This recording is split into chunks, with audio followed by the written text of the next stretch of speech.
Circular motion के एक important PYQ को समझेंगे। क्वेश्चन में बोला है कि एक पार्टिकल है वो सर्कुलर मोशन कर रहा है, उसकी इनिशियल वेलोसिटी 0 दे रखी है और उसका कोणीय त्वरण है वो नियत दे रखा है। क्वेश्चन ने बोला है कि 2 साइकिल कंप्लीट करने के बाद उसका वेग यानी उसका जो चाल है वो 80 मीटर प्रति सेकंड हो जाती है और रेडियस दे रखी है 20/पाई और अपन को स्पर्श रेखीय त्वरण पूछा है यानी 80 टेंजेंशियल एक्सेलरेशन पूछा है। तो क्वेश्चन को समझने के लिए सबसे पहले एक सर्कल को ड्रॉ करेंगे। अपन को पता ही है केंद्र की ओर लगता है अभिकेंद्रीय बल और एक लगता है स्पर्श रेखीय बल लगता है और इस दिशा में इसका क्या है विस्थापन है। ठीक है, विस्थापन और अभिकेंद्रीय बल के बीच में 90 डिग्री का एंगल हो जाएगा। जब एक बेसिक कंसेप्ट अपन को ध्यान में रहना चाहिए, जब एक साइकिल कंप्लीट होता है ना डिस्टेंस कितनी तय करता है। मान लेते हैं कि यहाँ से वो जाता हुआ एक साइकिल कंप्लीट कर दिया यानी डिस्टेंस कितनी होगी उसकी परिधि के बराबर पेरीफेरी के बराबर हो जाएगी, तो वो कितनी हो जाएगी 2 पाई आर है।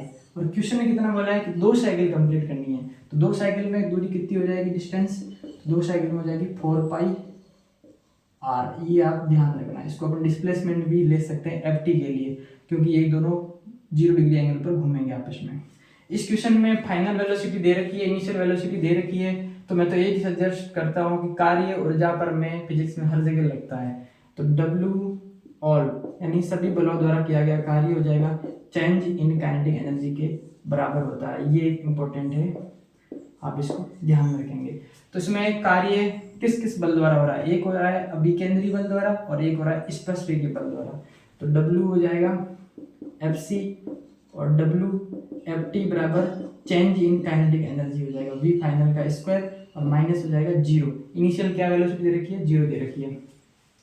इसमें अभिकेंद्रीय बल द्वारा कार्य 0 हो जाएगा। 0 क्यों होगा, क्योंकि अभिकेंद्रीय बल और इस विस्थापन के बीच में 90 डिग्री का एंगल होता है। कार्य होता क्या है, कार्य होता है Fx cos थीटा यानी वर्क एंड डिस्प्लेसमेंट के बीच में जो एंगल होता है वो, तो 90 डिग्री होने पर ये कितना हो जाएगा 0 हो जाएगा अभिकेंद्रीय बल में, तो ये कार्य कितना हो जाएगा 0 हो जाएगा क्योंकि इसमें डिस्प्लेसमेंट इस दिशा में और अभिकेंद्रीय बल इस दिशा में 90 डिग्री, तो इसका कार्य हो जाएगा 0। लेकिन अब इसमें स्पर्श रेखीय बल के द्वारा कार्य 0 नहीं होगा क्योंकि इनके बीच में एंगल है वो 0 डिग्री है, 0 डिग्री cos 0 का मान 1 होता है। तो WFT तो वो हो जाएगा FT इंटू डिस्प्लेसमेंट बराबर हो जाएगा हाफ m और V फाइनल का स्क्वायर। फाइनल कितना दे रहेगा क्वेश्चन में 80 दे रखा है और FT को लिख सकते हैं अपन MAT और डिस्प्लेसमेंट कितना हो जाएगा, 2 बार घूमेगा तो 2 pi r into 2 pi r 4 pi r हो जाएगा, 4 पाई आर और हाफ m 80 इंटू 80 हो जाएगा। रेडियस क्वेश्चन में दे रखी है और m से अपन काट देंगे 80 और ये हो जाएगा 4 पाई और रेडिएशन क्वेश्चन दे रखी है 20/पाई बराबर हाफ 80 इंटू 80 हो जाएगा।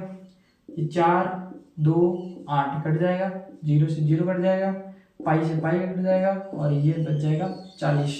तो 80 बराबर हो जाएगा 40 मीटर प्रति सेकंड का स्क्वायर हो जाएगा।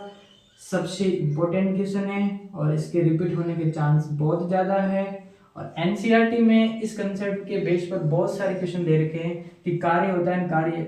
2-3 चीजें आप याद कर लो, बेसिक है, आ भी सकती है वापस दोबारा कि अभिकेंद्रीय बल द्वारा